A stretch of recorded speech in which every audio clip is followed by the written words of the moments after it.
ಎಲ್ಲರಿಗೂ ನಮಸ್ಕಾರ. ಮಂಜುಶ್ರೀ ಕೈ ರುಚಿಗೆ ಸ್ವಾಗತ. ಇವತ್ತು ನಾನು ತುಂಬ ರುಚಿಯಾದಂತಹ ಹರಾಬರ ಕಬಾಬನ್ನು ಹೇಗೆ ಮಾಡೋದು ಅಂತ ತಿಳಿಸ್ತೀನಿ. ಇದು ನಾರ್ತ್ ಇಂಡಿಯನ್ ಸ್ಟಾರ್ಟರ್ ರೆಸಿಪಿ. ತುಂಬ ಫೇಮಸ್ ಆಗಿರುವಂತಹ ಹೋಟೆಲ್ಗಳಿಗೆಲ್ಲ ಹೋದಾಗ ತುಂಬ ಇಷ್ಟಪಟ್ಟು ಎಲ್ಲರೂ ಆರ್ಡ್ರ್ ಮಾಡಿ ತಿನ್ನುವಂತಹ ಒಂದು ರೆಸಿಪಿ. ಹೇಗೆ ಮಾಡೋದು? ಇಲ್ಲಿ ನಾನು ಮೊದಲಿಗೆ ಪಾಲಕ್ ಸೊಪ್ಪನ್ನು ಬಿಸಿ ನೀರಲ್ಲಿ ಹಾಕಿ ಒಂದು 2 ರಿಂದ 3 ನಿಮಿಷ ಅಥವಾ 4 ನಿಮಿಷಗಳ ಕಾಲ ನೆನೆಸಿ ಇಟ್ಕೋಬೇಕು. ನಂತರ ಅದನ್ನು ನೀರಿನಿಂದ ತೆಗೆದು ನೀರನ್ನೆಲ್ಲ ಹಿಂಡಿ ಮಿಕ್ಸರ್ ಪಾತ್ರೆಗೆ ಹಾಕ್ಕೋಬೇಕು.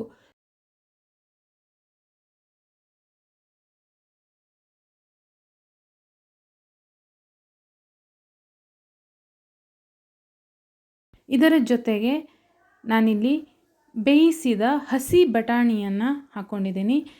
ನೀವು ಪಾಲಕ್ ಸೊಪ್ಪನ್ನು 1 ಕಟ್ಟಷ್ಟು ತೊಗೊಂಡ್ರೆ ಬೇಯಿಸಿದ ಬಟಾಣಿಯನ್ನು 1 ಕಪ್ಪಷ್ಟು ನೀವು ಇಲ್ಲಿ ತೊಗೋಬೇಕು. ಅದು ಕೂಡ ಬೇಯಿಸಿ ತೊಗೋಬೇಕಾಗತ್ತೆ.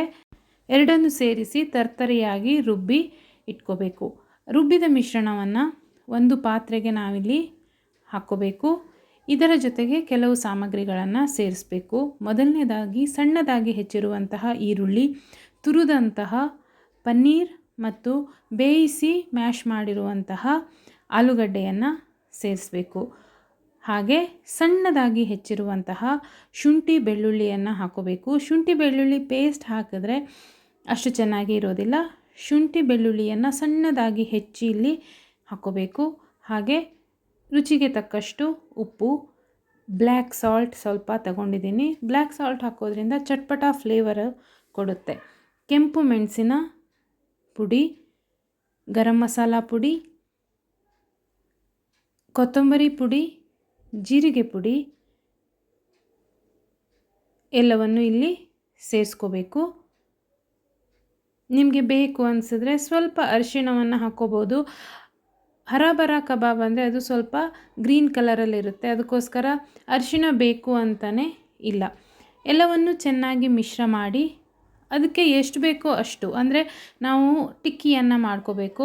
ಅದಕ್ಕೆ ಎಷ್ಟು ಬೇಕೋ ಅಷ್ಟು ಕಡಲೆ ಹಿಟ್ಟನ್ನು ಹಾಕಿ ಚೆನ್ನಾಗಿ ಮಿಶ್ರ ಮಾಡಿ ಇಟ್ಕೋಬೇಕು. ನಮಗೆ ಉಂಡೆ ಕಟ್ಟಿ ಅದನ್ನು ಪ್ಯಾಟೀಸ್ ಥರ ಅಂದರೆ ಟಿಕ್ಕೀಸ್ ಥರ ಶೇಪ್ ಕೊಡಬೇಕು. ಅಷ್ಟು ಗಟ್ಟಿಯಾದ ಹಿಟ್ಟನ್ನು ನಾವಿಲ್ಲಿ ರೆಡಿ ಮಾಡ್ಕೋಬೇಕು. ಈಗ ನಾವಿಲ್ಲಿ ಟಿಕ್ಕೀಸ್ನ ಮಾಡ್ಕೋಬೇಕು, ಕಬಾಬ್ಸ್ನ ಮಾಡ್ಕೋಬೇಕು. ಒಂದು ದೊಡ್ಡ ಲಿಂಬೆಹಣ್ಣಿನ ಗಾತ್ರದ ಉಂಡೆ ಅಂತ ಹೇಳ್ಕೋಬೋದು, ಅಥವಾ ಒಂದು ಚಪಾತಿ ಹಿಟ್ಟಿನ ಹದದ ಉಂಡೆಯನ್ನು ತಗೊಂಡು ಸ್ವಲ್ಪ ಪ್ರೆಸ್ ಮಾಡಬೇಕು. ಟಿಕ್ಕಿ ಆಕಾರವನ್ನು ಕೊಟ್ಟು ಮೇಲಿನಿಂದ ಗೋಡಂಬಿಯನ್ನು ಹಾಕಬೇಕು. ಹಾಕಿ ಎಲ್ಲವನ್ನು ರೆಡಿ ಮಾಡ್ಕೋಬೇಕು.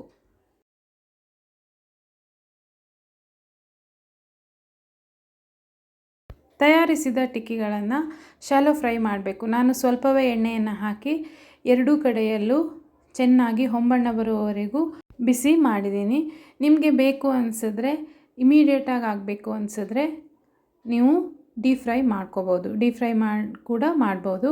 ಇದಕ್ಕೆ ಎಣ್ಣೆ ತುಂಬ ಬೇಕಾಗಲ್ಲ, ಅದಕ್ಕೋಸ್ಕರ ನಾನು ಶಾಲೋ ಫ್ರೈ ಮಾಡಿದ್ದೀನಿ. ಎಲ್ಲವೂ ಮಸಾಲೆಗಳು ಬೆಂದಿರೋ ಕಾರಣ ನಿಮಗೆ ಜಾಸ್ತಿ ಹೊತ್ತು ತಗೊಳ್ಳೋದಿಲ್ಲ, ಶಾಲೋ ಫ್ರೈ ಮಾಡ್ಬೋದು. ಈ ಟಿಕ್ಕೀಸು ಮೇಲಿನಿಂದ ಕ್ರಿಸ್ಪಾಗಿರುತ್ತೆ, ಒಳಗಡೆ ಸಾಫ್ಟ್ ಇರುತ್ತೆ. ನೀವು ತಿಂದೇ ಇರ್ತೀರ. ಹರಾಬರ ಕಬಾಬ್ ರೆಡಿ.